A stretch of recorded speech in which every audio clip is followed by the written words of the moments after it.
So today we are going to discuss about the binding energy curve and its importance. At first we need to understand what is binding energy. It is defined as the energy required to split the nucleus into its constituent particles.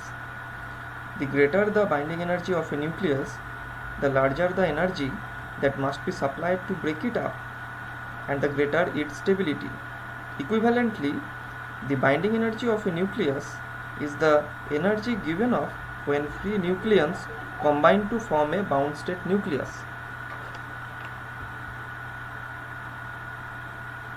This shows the binding energy curve.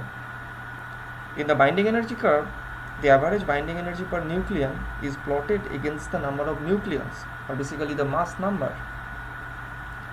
A critical observation of this curve shows the average binding energy per nucleon is small for light nuclei. It increases rapidly with increasing number of nucleons. At around mass number 30, it attains a value around 8 MeV. For medium-sized nuclei, means the mass number 20 to 200, the variation in the average binding energy per nucleon is quite small. It remains almost constant at around 8 MeV, which is denoted by this line. The binding energy curve fluctuates for light nuclei, with peaks at 4, 8, 12 and 16. Peaks are also observed at Z or N equal to 20, 28, 50, 82 and 126. These are basically called magic numbers, and the corresponding nuclei are called magic nuclei. The magic nuclei are more stable relative to their neighbors. The curve reaches its maximum at around mass number 56.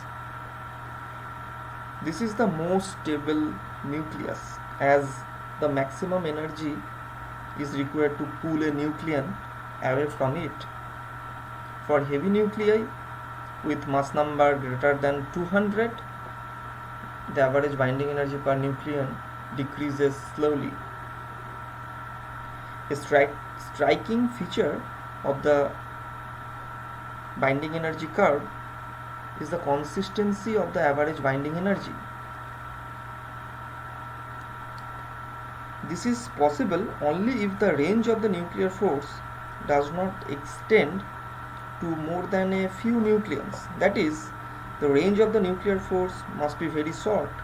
Since the density of the nucleus is constant, the number of nearest neighbors surrounding a particular nucleon is always constant. Thus, average binding energy is also constant. The consistency of average binding energy sometimes refers to the saturation of nuclear force. This saturation of nuclear force means the binding energy between one nucleon and the rest of the nucleons attains a limit once a certain number of nucleons are assembled. Therefore, this binding energy curve leads to some basic aspect of understanding the nuclear properties. We will concentrate